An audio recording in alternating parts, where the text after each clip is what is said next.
Be done from the same position. Patient is in supine. We want to put a towel roll, scoot that way. We want to put a towel roll underneath of their arm above the elbow so that we can assess for hyperextension. So we'll start with our patient as neutral as we can. We're going to line up with the lateral epicondyle. I'm going to point my moving arm to my radial styloid process, and my stationary arm is going to be pointed at my greater tubercle and acromion process. Make sure that you place the towel high enough that it doesn't get in the way of your Goni. So he starts with 1 degree of hyperextension. This is my starting position. I can measure extension, then I can tell him to bring his hand towards his shoulder.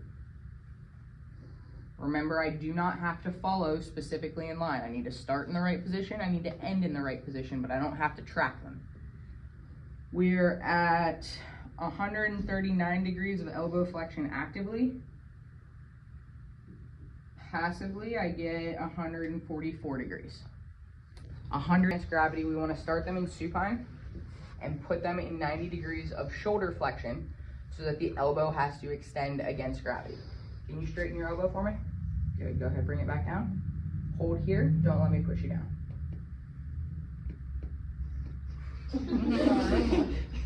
He so did not want me to break the resisted position. Then I could put him in gravity eliminated with the elbow or the arm supported at 90 degrees and assess elbow extension this way. For elbow flexion strength, set up for me. We want our patient in seated into an elbow flexion position. Can you bend your elbow as far as you can? So he has at least 3 out of 5 strength. I'll bring him back down to the middle position. Hold here, don't let me push you down. Let him meet me, and then push more. I'll give him a 5 out of 5 strength for both because I know his pride's on the line. So, jacked up too high to where their shoulder starts to do that, right? I want to have them in a good supported position. So change the chair height as you need to, change the table height as you need to, set yourself up in the most appropriate position. But I'm going to ask the patient to scoot the chair forward so that their arm and fist, or their fist hang off the table. I'm going to have my patient hold a pen pointed up to the ceiling. I'm going to line the axis up with the middle of my third proximal phalange. I'm going to point my stationary arm down at the ground, and I'm going to line my moving arm up with the pen. So starting in that neutral position, go ahead, turn your palm up towards the ceiling. It's hard with your arm out there. So he has 84 degrees actively. Passively, I can get him to 86. So I'm going to start him in that position, axis at the middle of my third proximal phalange, moving arm pointed up at my pen. Go ahead, point your palm towards the ground. He has 91 degrees there actively, 95 passively. In the neutral position. Get my pen back. It's sweaty now. Hold here. Don't let me turn your palm up. This is going to test my pronator strength, right? Because I'm trying to push him into supination. So I'm stabilizing here just above the elbow, and I'm resisting. I like to grasp around the wrist. Some of your textbooks will tell you you can hold the hand and do it, but I feel like I'm twisting their wrist, and I don't like to do that. So I hook around to grab onto whichever styloid process is on the bottom, depending on hand position, but this one's gonna be your owner styloid process for both directions. And I'm gonna say, don't let me push you palm up to test his pronators. And then I'll say, don't let me push you palm down to test his supinators. So I'm gonna set my patient up with a little bit of propping here, right? I'm gonna see for wrist extension, can he move against gravity? That's flexion. Oh, I was just adjusting it. So he can go against gravity, so then I will pull him up to middle wrist extension, stabilize the forearm, hold here, don't let me push you down. Manual muscle testing for wrist extension. Flip over, curl up. He has at least 3 out of 5 strength for wrist flexion. I'll bring him down to here. Don't let me push you down.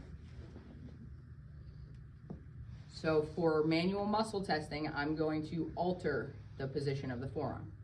For goniometry, I'm going to keep them in the same pronated position. So I can assess wrist extension. I'm going to have my axis just distal to my ulnar styloid process. My stationary arm is going to be pointed at my lateral epicondyle in line with my ulna, and then my moving arm is going to be along the 5th metacarpal. So if I have him start here in this neutral position, I'll ask him to bring his hand up. Real quick, I want to point out, when I say along the 5th metacarpal, it's going to run just above the 5th metacarpal, but parallel to it. So don't try to keep it glued down here, because that's not going to work for you. You want to keep it parallel. So keeping my points lined up, he has 80 degrees of wrist extension actively, 86 passively. For wrist flexion, I'll start him back at that same neutral position. I might move the towel up a little bit so that I don't have the towel get in the way of my space. With my same bony landmark, so just distal to my ulnar styloid process, aligned, pointed at my lateral epicondyle, and parallel to my 5th metacarpal, I'm going to ask my patient to bend the wrist down. He has 45 degrees of wrist flexion there actively. That's really tight. 75 degrees passively. Everybody find the hole on the back of your hand. Everybody found it? So your capitate. What's your capitate? The hole. What function, like, legitimately, what's your capitate?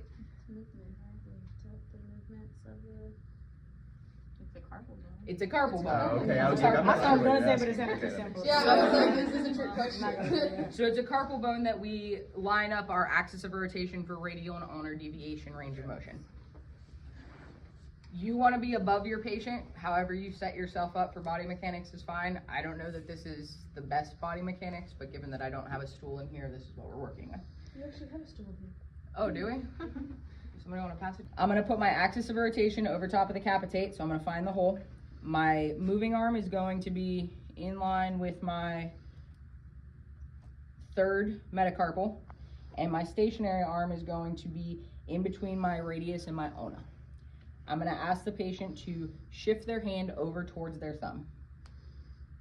Keeping that same alignment, he has 30 degrees actively of radial deviation and 30 degrees passively of radial deviation. Come on back to neutral. You're going to move your hand towards the pinky side this time. So we have 31 degrees of ulnar deviation actively, 35 degrees passively. Any questions on hand out like this? And bring your wrist up towards the ceiling, or your thumb up towards the ceiling. I swear I know words. Good. So you're going to hold there for me. Don't let me push you down. Good. For ulnar deviation, we're going to have our patient be thumbs down. So can you bring your arm in front of your chest like this for me? Thumbs down. Can you bring your pinky up towards the ceiling? Good. Hold there for me. Don't let me push you down. Good, relax. Flexor carpi radialis, more specifically, I'm going to ask my patient to make a fist. We're going to bring your fist up here into this position. Okay. So I have him loaded into flexion and radial deviation, and I'm going to say hold there, don't let me push you out. Good, relax. Kinda hurts. If flexor carpi ulnaris, I'll load him into flexion and ulnar deviation. Don't twist your forearm. It's really tight back here. Hold here, don't let me push you out. And I'm going to push him towards radial deviation and extension. Flip your hand over. If I want to test extensor carpi ulnaris, I'll pull him into extension and ulnar deviation and try to push him into flexion and radial deviation. If I want to test extensor carpi radialis, I'll put him in extension and radial deviation and try to push him into flexion and ulnar deviation. So we can buy